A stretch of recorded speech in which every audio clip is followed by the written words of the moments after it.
Inside the package you'll find this booklet. It has some handy tips on how to use the stencils, and it actually has illustrations on embroidery stitches that you can use the stencils. Here are the stencils that are included in the book. The first template has curved lines and it has branches and it has different shapes that can be used for border rows and for decorative stitches. Another thing that this template has are 1/2 inch, 3/8 inch, 1/4 inch markings that can be used when you're marking off a line or can be used for placement of other components. The second template has images for curved lines, it has images for zigzag lines, and then it has some small branches. It also has some other detail images such as circles, which there are 4, triangles, an oval shape, and then a half branch. The third template gets into smaller images. There are 6 hearts, there are 3 snails, there are 4 basket shapes, there are 2 web shapes, there are 3 butterflies, and then 3 dragonflies. The fourth template really packs a punch. There are 7 images for flowers in 4 different sizes. Then there are 4 images for French knots, and then we've got 4 branches, and then 2 vines. The stencils can be used in their original form, or they can be transferred to create a longer vine. This is an image of what's in the book. Then you can take the stencils and mark them as they are and flip it to create an even different image. You can also take the stencils and shadow the stencil so that you've got the bottom edge and the top edge for your embroidery stitch. There are channels that you'll need to transfer over when you're embroidering, but these are easily marked out so that your embroidery design will flow. This is an example of the stitches for stencil 1. And these are the stitches that were transferred into the book. These are the embroidered designs for template 2 that are illustrated in your book. This is the marking tool that I use. It has a fine line, a 0.05 nib. It's best for these small channels.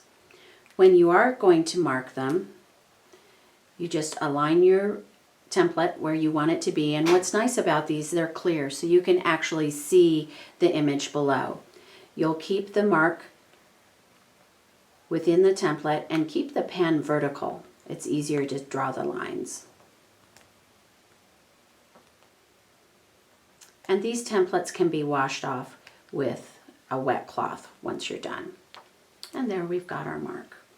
If you wanted to have incremental markings, then you can use the 1/4 inch. You just line it up against the mark and make your points. So now we'll have accurate stitching. This can be stitched with embroidery floss, with pearl cotton, which is what I'm using. You come up right on your line and take your first stitch.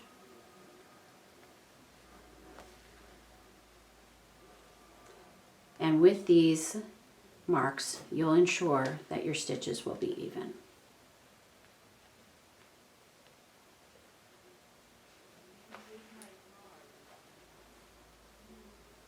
If the line does not come off, these are air erasable.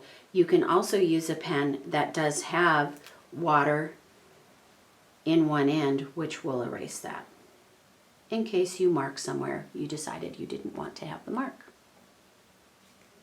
If you were going to create a whole piece using the stencils, I suggest Xeroxing off your pattern and then drawing out the stencils that you want to be using. Once you place them onto the piece, that gives you a better idea of your placement on your actual piece.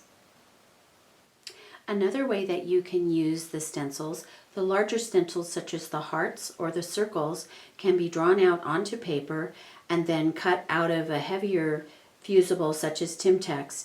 Then you would cut your fabric a little bit larger and then gather that onto the Timtex.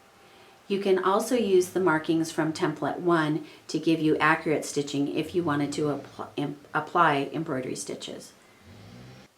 This is a crazy piece quilt that I created using some of the stencils in my new line. In this section here, you can see the spider web.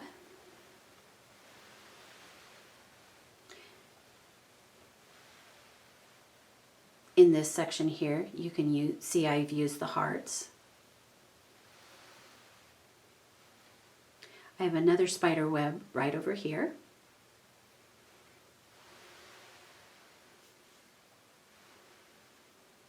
In this section here, I've used the hearts and some of the curved lines.